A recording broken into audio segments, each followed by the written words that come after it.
The views and opinions expressed on any program are those of the producers and/or the persons appearing on the program and do not necessarily reflect the views and opinions of FRC Media, Bristol Community College, or the City of Fall River.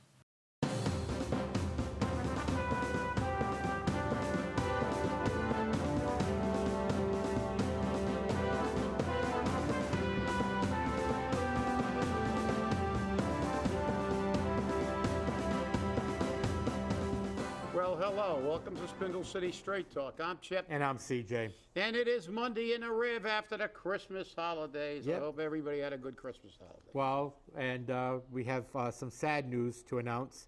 One of the original recallers, Doreen Arruda, she was one of the 13 people that signed the initial petition. She passed away in the night on Christmas, somewhere between midnight and 3 a.m. I have to bring that up because she was pivotal in that recall race, and she did a lot of work, and even if it was feeding people, she just did stuff. Everyone was pivotal in that race. Yep. So I just wanted to reach out and say, my sympathies and our sympathies go to her daughter, Dawn, and her grandchild, and any other family members that may be around. If we hear of anything, of when there's going to be a service or whatnot, we'll let you know. But from what I understand, it was Doreen's wishes to have no services and to just be cremated. So, yeah. Well, she was extremely active right from the beginning, and that was an exercise in the real government of the United States. The recall was when the people took back their government, and we have to do that more often. So. And obviously, as you said, our condolences go out to the family. And she was a integral part of that operation. So, and that's what happens because we see what's happening around the city. The weekend flush, where we can start with the snowstorm, I guess, which was a total disaster. that was an absolute disaster. That wasn't even a storm. No, it wasn't even a storm. That wasn't even a storm. We had just enough snow to prove that we have absolutely no plan to do anything except make money for our friends. Yeah, it's interesting because it wasn't that the snow was deep. I mean, and in defense, and I can't believe I'm going to say this, in defense of the mayor and of John Perry, they were predicted to have a dusting to 1 inch, but they didn't even prep for that. We got about 1.5 inches and 2 inches, and the snow was the type that just became slick. There were sheets of ice throughout the city, and it took a lot of work for them to get even one sanding truck out there. Trucks were sliding down hills when they were driving up the hill. They were sliding. They were fishtailing. It was terrible. Even our producer, was telling us that he has a 26,000-pound truck. Big truck, and it was sliding. So that tells you that nothing was done in the city. Meanwhile, as he said, in Rhode Island, as soon as he hit Stafford Road, it was bare pavement all the way down. And that was only in the Rhode Island side, not on the Massachusetts side, obviously. So obviously, there was some misconnect or disconnect in city government. So, Paul, on the first snow of the season, I've got to give you a big zip. Well, look, you can make all the excuses you want. The fact is that these kind of snowstorms can cause problems, especially early. So we're not saying get out the plows but there should have been some sanding, especially on some of the more. I've got a 4-wheel drive vehicle, and I had problems. And, it was extremely treacherous out there. And and the reality is, I know that the excuse makers are saying, well, you're blaming them for, nobody did anything. Yes, they did. The state did. Right. If you went up to the Rotary, the parts of the city that are state, they got sanded, they got salted. Mm-hmm. As a matter of fact, I saw a truck up there heading up 24, getting off the Rotary. The Rotary is down to the pavement. Eastern Avenue was a disaster, but the Rotary is down to the pavement. So look, it's just garbage. But listen, I guess they want you to stay home for every little thing now, so you've already been trained to do that with COVID. So we'll segue into Charlie Baker now, putting off now all elective surgeries, so he doesn't care about the people. Here we have a variant that's no worse than a common cold. To my knowledge, there's only been one death worldwide, and that death wasn't even caused by Omicron. They said that the individual had it, but he died of something else. So even St. Fauci is admitting now that it's fairly innocuous. But again, mass hysteria. We saw the panic, and you talked about it a little bit, I think, in a flush. And well, at these stations for these test kits. Oh God! I mean, I couldn't get down my street. I live on Gagnon Street, the street on the south side of the fire station. There would, when I was coming home, there was traffic backed up to Pleasant Street. Yeah. And past Pleasant for a couple of cars. I got in the outside lane. I got up to my street. I couldn't get down my street. I went around, tried to get to Barry Street and cut through the back of the fire station. I couldn't get out because that's what they were doing. They would turn in every car coming from both directions down my street and into the back of the fire station. So they completely obstructed the street. So then I got stuck again. I had to go around in a circle again and buck the one way. Fortunately, I live near the corner. So, I mean, it was absurd. And I don't know. You know, you're the medical professional, so you tell me if I'm wrong. What kind of insane? Well, this is rhetorical. Okay, I know what it is. It's people, and for the most part, they act like nitwits. If you tell them there's a shortage of antifreeze, they kill each other over antifreeze. If you tell them there's a shortage of Cabbage Patch dolls, there's knife fights over Cabbage Patch dolls. They're giving out test kits. I don't want a test kit. Because what good does it do me to have a test kit? I test myself, it says I'm negative. I walk out of the house, I go to the drugstore, and I get it. So what are you going to do? You're going to have 7,000 test kits. You're going to test yourself every 12 hours, and they're not that accurate to begin with. And they're money makers. But there you go. Thank you, CJ.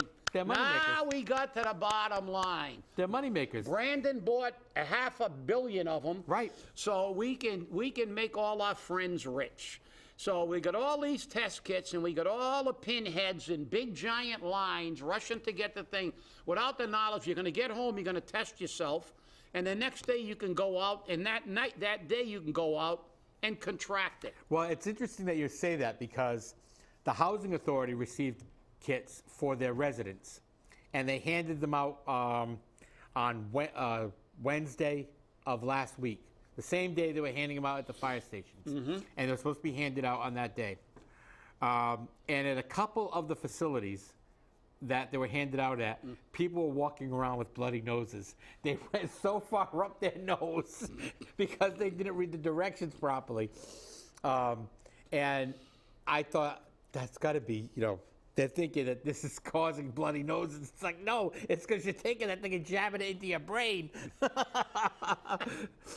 But it's a little ridiculous. And driving in this morning, I was listening to WSAR, and a caller called in and was furious because the school department received kits, and those kits went out to the students.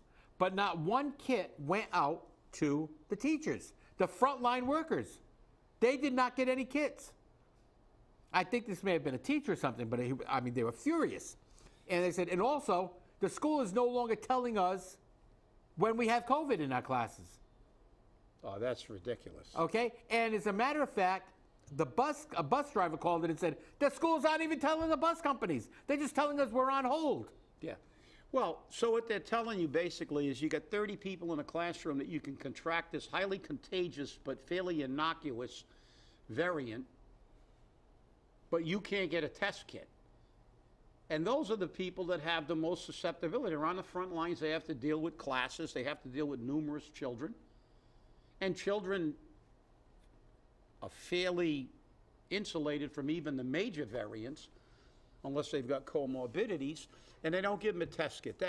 Well, why doesn't that surprise me? But think about it for a second. Why doesn't that surprise Think me? about it for a second. The students move from classroom to classroom. So if you have it in this class and the teacher gets it, every class that comes in after that is going to be exposed to it. So you could actually have one class or one teacher expose an entire school. Yeah, didn't they make a movie about Charlie Baker, Chucky, Bride of Chucky or something? So they're doing the same thing. Again, hysteria reigns over something that's virtually no worse than the common cold. So now Charlie's telling everybody, all the hospitals in Massachusetts have been ordered to not do any elective surgery. So that means you, the voters of Massachusetts, and I know he's not running for re-election, so he doesn't care anymore. It doesn't matter that you got to hobble around and crawl because you need a new knee or you need a new hip. You have to suffer in agony while these pinheads take advantage of the hysteria that they create with their inaccurate information. I've seen virologists that basically said, we're at the endemic stage. We're all done. This should be good news. We should be celebrating this Christmas and New Year that this pandemic has come to an end. It's now so mild that it's going to be around forever. Get it? They've convinced you that you have to eradicate this. They never eradicated the common cold. They've never eradicated the flu. It's going to be around forever. They've got a whole bunch of therapeutics coming out, and they've got a whole bunch of therapeutics that they've actually blocked from going on the market because they want to make money. This is continued for two reasons: control and politics, one and the same, control/politics, political control, and money. And this is nuts. Test kit? Yeah, go test yourself, then go to Market Basket or CVS or some other store. And then a couple of days later, you'll see some symptoms, and oh God, my test kit, I tested negative. Even if the test was accurate, it doesn't make any difference. It's okay if you test yourself and you're negative, and you lock yourself in a room for the rest of your life. Well, guess what? You might stay negative, but that's the absurdity of what's going on. People, do not let these people, infect your brain. And that's what they do. They create hysteria. Well, what's very interesting is, you look at what the CDC did. The CDC on quarantines. Remember quarantine used to be 14 days? Yeah. 14 days? Then it went down to 10 days. Yeah. Now, for healthcare workers, it's 5 days. Okay? For airline personnel, it's still 10 days. They want it to be dropped down to 7 or 5 days, just like the nurses and the healthcare workers. So what's accurate? Is 14 days accurate? Is 10 days accurate? Is 7 days accurate? They're all accurate, CJ. Yeah. I got to tell you, what it is it's a sliding scale. If you're rich, it's 0. You don't have to quarantine yourself at all. You can go to the French Laundry and have dinner with all the pharmaceutical companies and all the doctors that are making money with this. You can run around and go to the hair salon like Nancy. There's no quarantine. There's no anything. You just do whatever you want. Cuomo's brother was saying he was down in the basement. He was wandering around the streets up there where he lives. So, the reality is this whole thing is an example of the double standard.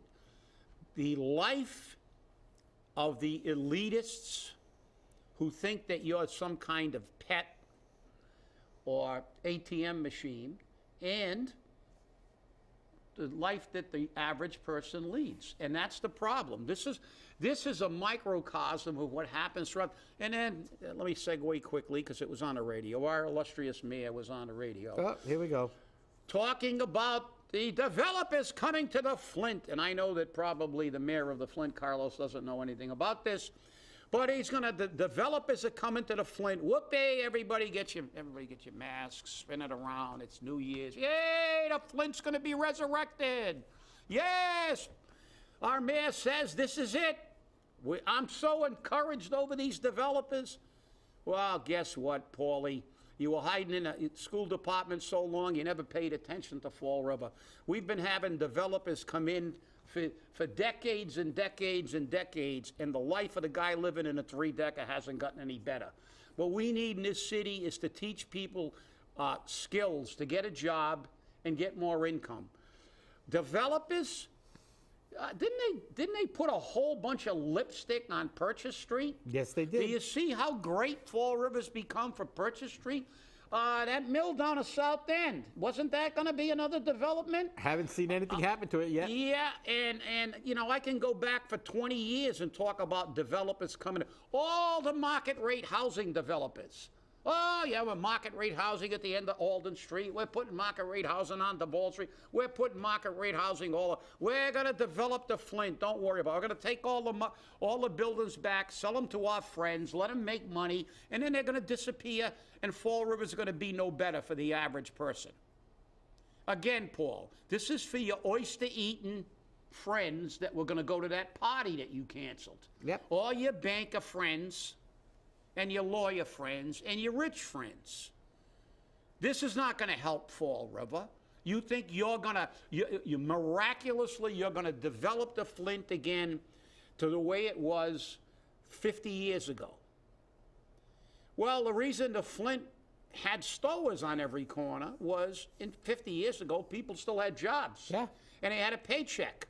And they used to walk up Pleasant Street and go to Woolworths and go to all the other stores and go to all the restaurants. There were about 6 or 7 restaurants just on Pleasant Street from Stafford Square to Bogle Hill. And I can name almost all of them. But that's the reason that we had it. Your rich economists use this as a scam. It's a scam like the Omicron scam. You're going to tell everybody that you're going to rehab the Flint. You're going to be long gone. They're going to be making all their money, and then they're going to be gone. And the people making crap for money, trying to pay all the rents that you were responsible for, because the rents are going to go up so high after all this quote-unquote development that 85% of the people in Fall River can't afford it.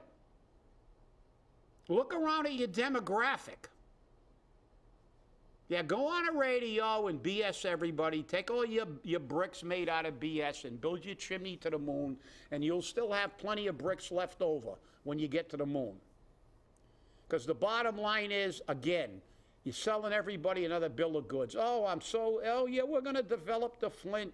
There's a lot of stores. You can't do it one store at a time. You got to do the whole thing. Well, so is that? Remember those developers we went over a while back that were coming into the South Coast and the Cape? Yep. Those mega rich guys that we went over on a show a while back. Yep. I wonder if they got their little tiny fingers in the pie, and they're going to make some money. Let's see how much all the investors from certain banks in the area have got their little fingers in the pie. And I'll tell you something. Forgive me if I'm not enthusiastic and I'm not impressed. I've seen hundreds of developers come and go in this city, and realistically, all I've seen is this city deteriorate. I walked up Pleasant Street as a child when the place was packed. There were stores, restaurants, all full. Movie theaters. People didn't have a lot of money, but they had money.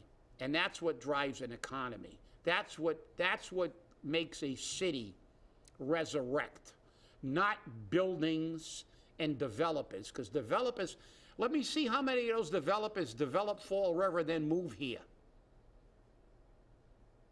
I want to see how many of those developers move to Fall River.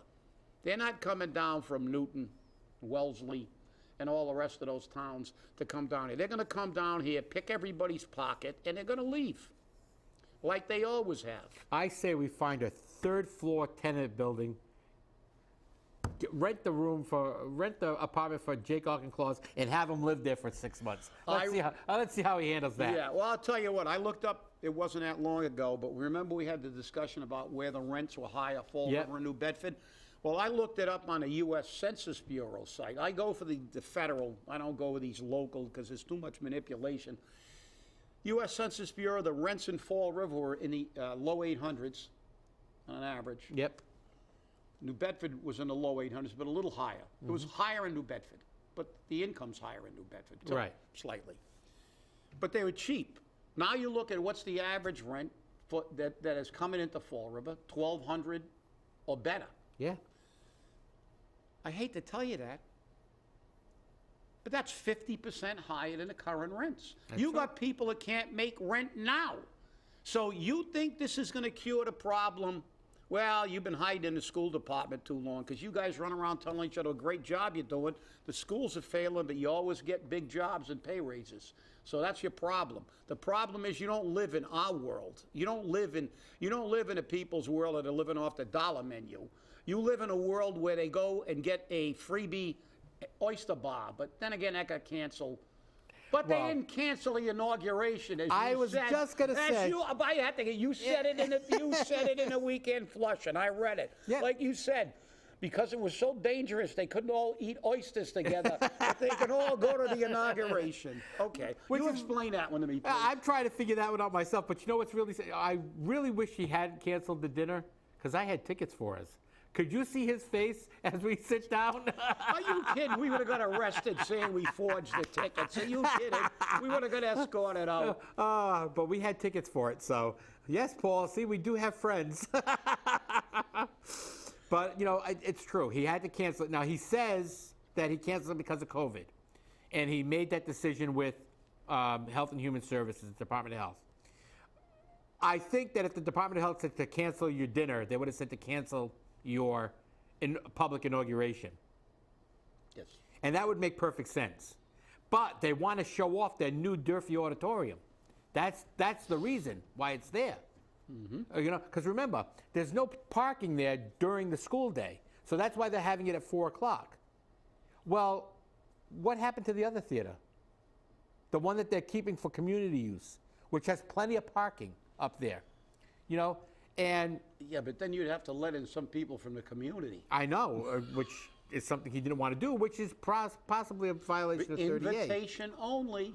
Well, if it's invitation only, it's a violation of 38, and there's going to be a problem with that.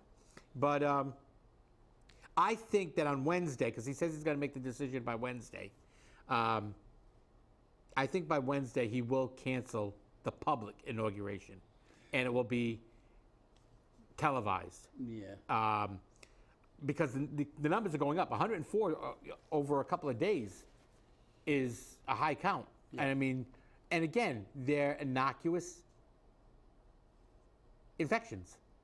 People are getting the sneezes, the cough, you know, they get a headache. Oh, I get a headache just thinking about it. I get a headache walking anywhere to the government center. So I mean, but no, you're right. And the thing is that actually I have a friend of mine who's girlfriend is graduating from nursing school in Rhode Island.